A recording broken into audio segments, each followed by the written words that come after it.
It doesn't start with wanting to help. It starts with a feeling, quiet and urgent, that if you don't step in, something will break. Someone will fall apart, and somehow that would be your fault. This is the story of the fixer, and it begins long before anyone asks for help. Maybe you were the child who learned to read the room before you could read a book, the one who noticed when mom went quiet, when dad's jaw tightened, when the air in the house changed texture.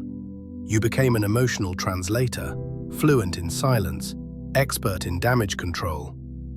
By the time you were a teenager, you were the friend everyone came to, the one who stayed up until 3 a.m. talking someone off a ledge, the one who cancelled plans because someone else was struggling, and you felt proud of that, needed even, because if people needed you, they wouldn't leave. Now, as an adult, you're still doing it. You're the one who gives advice no one asked for, who sees potential in people who've stopped seeing it in themselves, who feels physically uncomfortable when someone you care about is suffering, as if their pain is a problem you were born to solve. You don't just want to help, you need to. And when you can't fix someone, it doesn't feel like failure, it feels like betrayal. Psychologists call this codependent caregiving, but that term doesn't capture the full picture. Because fixing others isn't cruelty. It's not manipulation. It's a survival skill that outlived its usefulness. Here's what really happens. When you grow up in an environment where love feels conditional, unstable, or unpredictable, you learn to earn safety. And one of the most effective ways to do that is to become indispensable. If you can manage other people's emotions, anticipate their needs, smooth over conflict before it erupts, you become too valuable to abandon. This is called self-worth through utility. Your value isn't inherent, it's earned again and again through service, and it works. For a while. But here's the invisible cost. You start to believe that love is something you do, not something you are. That your presence is only justified if you're solving something.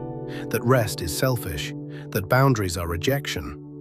Neuroscience shows that people who compulsively help others often have hyperactive empathy circuits.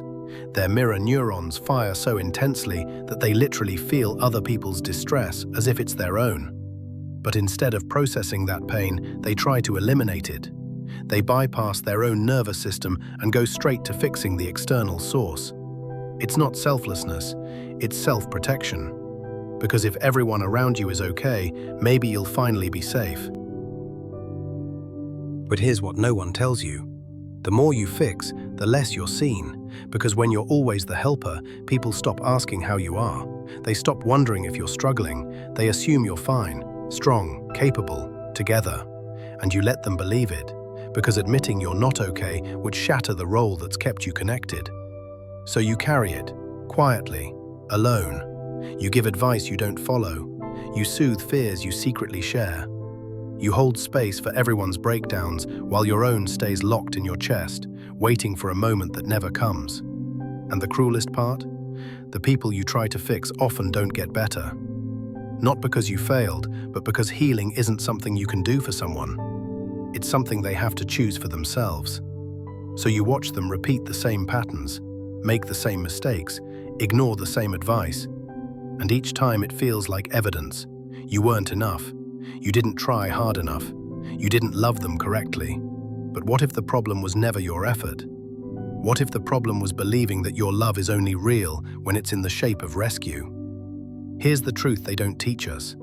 You are not responsible for other people's healing. You are responsible to them, with honesty, presence, and respect. But not for them. There's a difference between supporting someone and carrying them. Support says, I believe in your ability to handle this. Carrying says, you can't do this without me. One empowers, the other quietly disables. So what does it look like to love people without fixing them? It starts with something small, replacing advice with presence. Instead of, here's what you should do, try, that sounds really hard, I'm here. Instead of jumping in with solutions, ask, what do you need right now? And most radically, let people struggle. Let them sit in their discomfort. Let them figure it out, fail, try again. Because that's not cruelty, that's trust.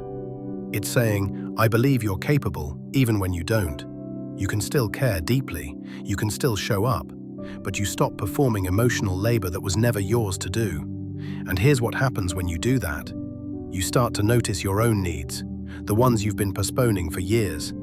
You realize you're tired, that you've been running on the fumes of other people's gratitude, that you don't actually know what you want anymore because you've spent so long managing what everyone else needs.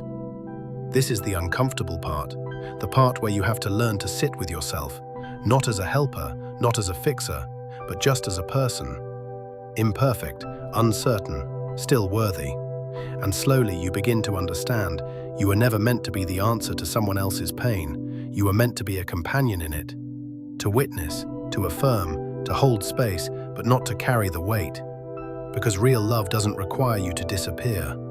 You spent so many years believing that your value lived in what you could do for others, that love was earned through sacrifice, that rest was something you'd get to later, once everyone else was okay. But here's the quiet truth. You were never broken in a way that needed fixing. You were surviving in a way that made sense. And now you get to choose differently. You don't have to stop caring. You don't have to build walls or become cold. You just have to start including yourself in the circle of people who deserve your kindness. So the next time someone asks for help, pause, take a breath, and ask yourself, is this mine to carry, or am I just afraid of what happens if I don't? You are allowed to say, I care about you, but I can't fix this for you. You are allowed to show up without solutions. You are allowed to rest, even when others are struggling. You were never meant to save everyone. You were only ever meant to be human, messy, limited, and still, somehow, enough. Start there. That's all you ever needed to be.